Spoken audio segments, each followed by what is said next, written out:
A grande comissão. Eita. Quantos aqui sabem o que é a grande comissão? Quantos aqui sabem? Amém? Vamos para Marcos capítulo 16. Eu quero trazer aqui uma breve reflexão. Não vou me alongar. Em Marcos 16, no versículo 14, Jesus, após ter sido ressuscitado pelo poder do Espírito Santo, a palavra diz, 16:14, mais tarde, Jesus apareceu aos 11, enquanto eles comiam.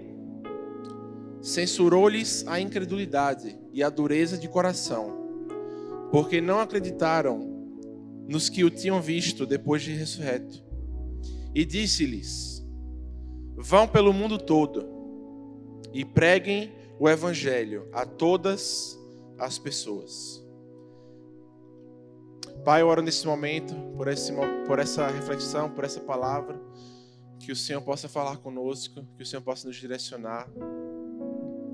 Em nome de Jesus, que eu seja instrumento, Pai, para falar o que o Senhor quer que eu fale. Em nome de Jesus. Amém. E você, após ter lido isso, né? Essa ordem que Jesus nos dá. E eu falo ordem porque Jesus não deu uma opção para nós que somos cristãos, se nós vamos escolher pregar o evangelho às pessoas ou não. Foi uma ordem. Repita comigo, uma ordem. Ele falou, preguem o evangelho a todas as pessoas. Repita comigo, pregue o evangelho a todas as pessoas. A gente acabou de cantar, eu tenho um fogo cerrado em meu peito. Não foi? Essa música está citando Jeremias 20, onde ele fala, se eu penso em não vou mais falar do Senhor, é como se um fogo cerrado em meus ossos não me deixasse descansar. Eu não consigo ficar calado. Eu tenho que falar do Senhor para as pessoas à minha volta. Eu tenho que anunciar o arrependimento às nações. É isso que essa música se trata. Quando cantar de novo, pense nisso. É um fogo cerrado em meu peito que não me deixa calar, que não me deixa silenciar.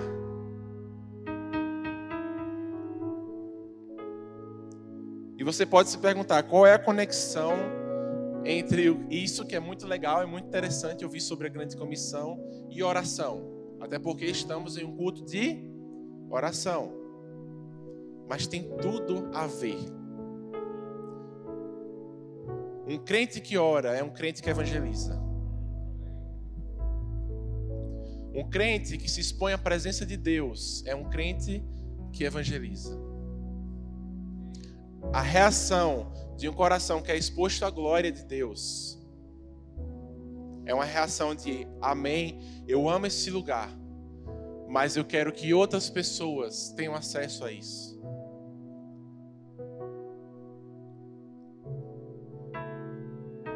Isso é ter um coração generoso. Você quer que outras pessoas experimentem do que você está experimentando.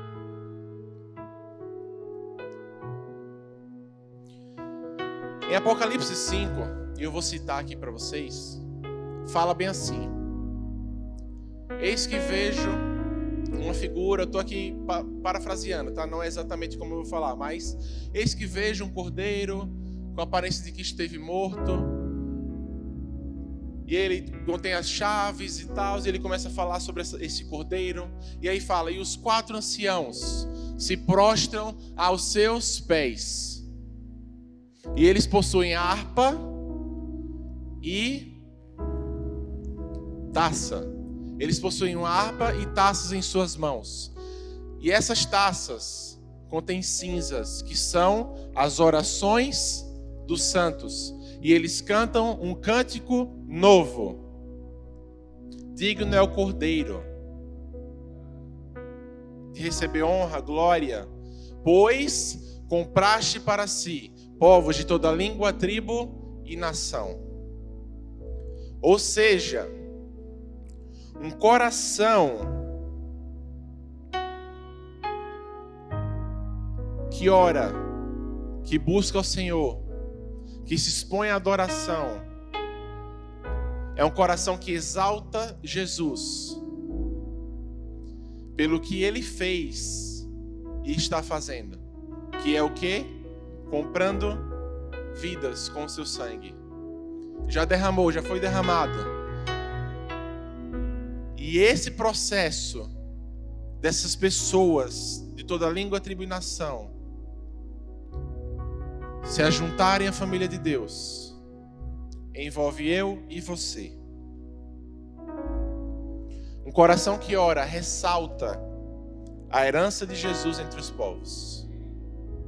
Então, se você de fato ora, se você de fato busca o Senhor, você sim deve pedir a Ele por coisas da sua vida. Você deve, a Bíblia dá base para isso, para oração de petição.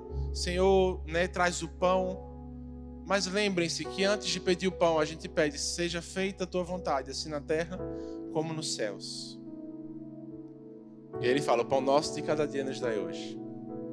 E o coração que Ele está nessa presença, nesse ambiente de oração, esse coração vai entoar um cântico que ressalta a herança de Jesus entre os povos. Vidas que Jesus comprou com seu sangue, que estão espalhadas pelas nações. Vidas que Jesus comprou com seu sangue, que estão na sua escola, que estão no seu trabalho, que estão no supermercado que você vai, que estão na feira, que estão na fila do banco, que estão no Uber, estão em todos os lugares. Essa semana, no domingo, eu vim para cá de Uber. E assim que eu entrei no carro, eu já tinha evangelizado no sábado com o pessoal e eu falei: eu não vou parar. Eu olhei para ele e aí pensei assim: vamos lá. Tava tocando música, eu usei o gancho da música. Comecei a falar de música com ele e a gente foi entrando em assunto. Daqui a pouco ele falou sobre concurso. Eu citei o testemunho da minha mãe, falei sobre Deus e no final das contas ele falou que estava desviado. E eu perguntei para ele: você não sente falta da presença de Deus? Ele falou: sinto. E quando a gente estacionou, eu pedi para orar por ele e ele começou a chorar feito criança. Começou a chorar, a presença de Deus veio muito forte no carro. E ele chorando. E aí eu tirei uma foto com ele, pedi para tirar foto e ele foi embora. Peguei o Instagram dele. E por 2 vezes já ele me mandou mensagens, textos assim, desse tamanho, falando assim: eu tenho certeza que Deus preparou aquele dia para mim. Porque a primeira coisa que eu fiz foi falar para minha mulher o quanto eu chorei feito criança com a sua oração. E hoje a minha vida mudou e a palavra que eu tenho é gratidão. Então, eu não falo isso para falar assim, eu que fiz. Não. É o Espírito Santo que convence. Mas quando você se coloca no lugar de disposição para fazer o que Deus te pede para fazer, você vai ver coisas grandes acontecendo. A oração, ela não é o fim. A oração é o meio. Você ora, mas você age. Ora e tem a ação. Não adianta você falar: Senhor, eu te peço que o Senhor supra as necessidades do meu irmão que está passando por tal coisa, por tal situação. Se você não pega, vai até seu irmão e pergunta: o que eu posso fazer por você? Jesus falou, ele usou esse exemplo sobre a fé, de que se você chega para o seu irmão e despede ele e fala: coma bem e durma, mas você não oferece o pão, não ajuda ele, você está sendo um hipócrita. Nós precisamos orar, mas nós precisamos agir. Senhor, eu quero ver o teu reino na terra. Qual é a ação? Eu vou manifestar o reino na terra. Precisa da oração, mas precisa também da tomada de risco, de realmente pegar e fazer.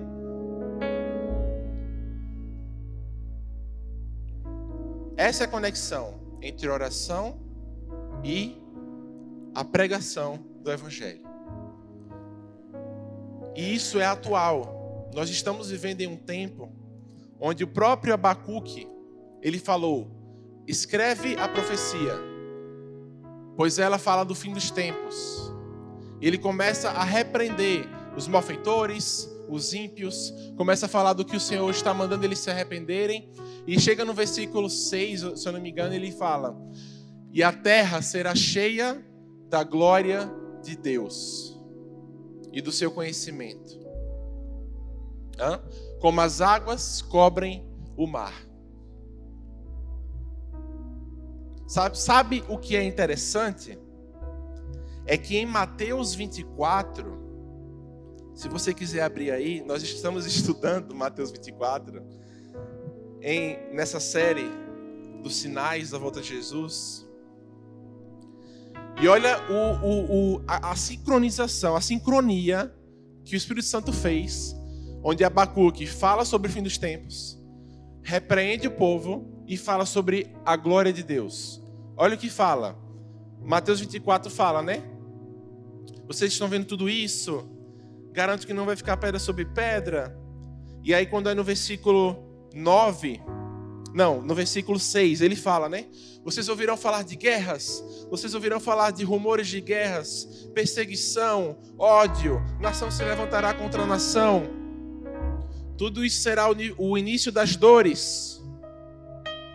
Versículo 12, devido ao aumento da maldade, o amor de muitos esfriará, mas aquele que perseverar até o fim será salvo. Amém? Agora olha, versículo 14. E este evangelho do reino será pregado em todo o mundo, como testemunho a todas as nações. E então virá o fim. Então, se você coloca Abacuque em sincronia com Mateus 24, você vê que o enchimento da glória de Deus, como as águas cobrem o mar, não é isso? E esse enchimento que Abacuque profetiza, ele está em sincronia com a pregação do Evangelho. Quando você coloca os dois assim, você vê essa sincronia. Então, a pregação do Evangelho é a forma em que a glória de Deus vai encher a terra, como as águas enchem o mar. Repita assim comigo: eu faço parte de uma geração que vai manifestar a glória de Deus nas nações. Jesus mandou nós irmos. Uns irão para outros países, uns irão ao seu trabalho, uns irão à feira. Você pode nunca, ir para a Ásia, ou para a Oceania, ou para a África. Mas Deus, ele tem um campo pronto para a colheita. Aonde você está? A sua pergunta, então, na oração, em comunhão com Deus, deve ser: Pai, para onde o Senhor está me enviando? Eu estou hoje aonde o Senhor quer que eu esteja? Eu estou trabalhando onde o Senhor quer que eu trabalhe? Eu estou hoje aonde o Senhor quer que eu esteja estudando? Porque no fim, é tudo em vão. Trabalhar, juntar riqueza, estudar, ganhar conhecimento. Do que adianta fazer tudo isso, se no final não vai ter resultado eterno? Do que adianta encher a conta do banco, se quando Jesus voltar, a conta do banco vai ficar lá cheia? Então você tem que saber que eu estou enchendo aqui, amém? Não tem nada de errado em encher a conta do banco, mas isso tem um propósito. Enquanto eu trabalho, enquanto eu estudo, eu estou ganhando almas para Jesus. E eu estou usando desse dinheiro que eu estou enchendo também para financiar o reino de Deus, para financiar a obra, financiar missionários. Amém? A glória de Deus encherá o lugar onde você está. Repita comigo: a glória de Deus encherá o lugar em que eu estou.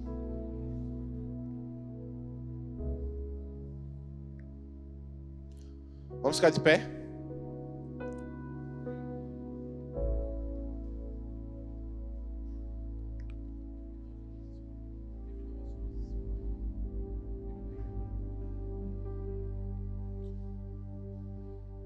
Feche seus olhos.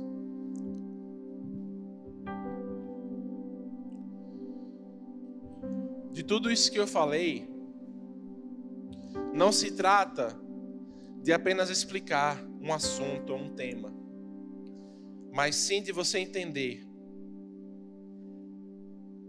que existe um encontro com a glória de Deus. Existe um encontro na oração, com a presença de Deus, com o Espírito Santo, em comunhão com Jesus, que vai transformar a sua vida. Em Isaías 6, ele fala: vi o Senhor assentado num trono. E agora, de olhos fechados, imagine essa cena. Vi o Senhor sentado num trono alto e exaltado. A aba da sua veste enchia o templo. Acima dele estavam serafins. Cada um deles tinha 6 asas. Com 2 cobriam o rosto, com 2 cobriam os pés, e com 2 voavam. E proclamavam uns aos outros: Santo, Santo, Santo é o Senhor dos exércitos. A terra inteira está cheia da sua glória. Ao som das suas vozes, os batentes das portas tremeram, e o templo ficou cheio de fumaça. Então gritei: ai de mim, estou perdido, pois sou um homem de lábios impuros, e vivo no meio de um povo de lábios impuros. Os meus olhos viram o Rei, o Senhor dos exércitos. Um encontro com a glória de Deus, ele vai causar em você arrependimento. O encontro com a glória de Deus em oração vai causar em você transformação do seu coração. Versículo 6. Logo, um dos serafins voou até mim, trazendo uma brasa viva que havia tirado do altar com uma tenaz. Com ela tocou a minha boca e disse: veja, isto tocou seus lábios. Por isso a sua culpa será removida e o seu pecado será perdoado. Quando você tem um encontro com a presença de Deus em oração, você tem um toque para a redenção, um toque do perdão de pecados. Cada vez que você se aproximar do Senhor, e nós vamos fazer isso agora, em oração, em adoração, qualquer coisa na sua vida que esteja fora da vontade de Deus, vai haver um toque de fogo do altar que vai cicatrizar essa ferida, que vai curar, que vai trazer redenção para você. Então ouvi a voz do Senhor, versículo 8, conclamando: quem enviarei? Quem irá por nós? E o Senhor te pergunta hoje: quem eu enviarei? Quem eu enviarei para essa sala de aula? Quem eu enviarei para aquela mercearia? Quem eu enviarei para aquela praça? Quem eu enviarei para as nações? E eu respondi: eis-me aqui, envia-me. Repitam: eis-me aqui, envia-me. Repita de coração: eis-me aqui, envia-me. E ele disse: vá. E essa é a palavra que o Senhor te diz essa noite: vá. Vá. Vá.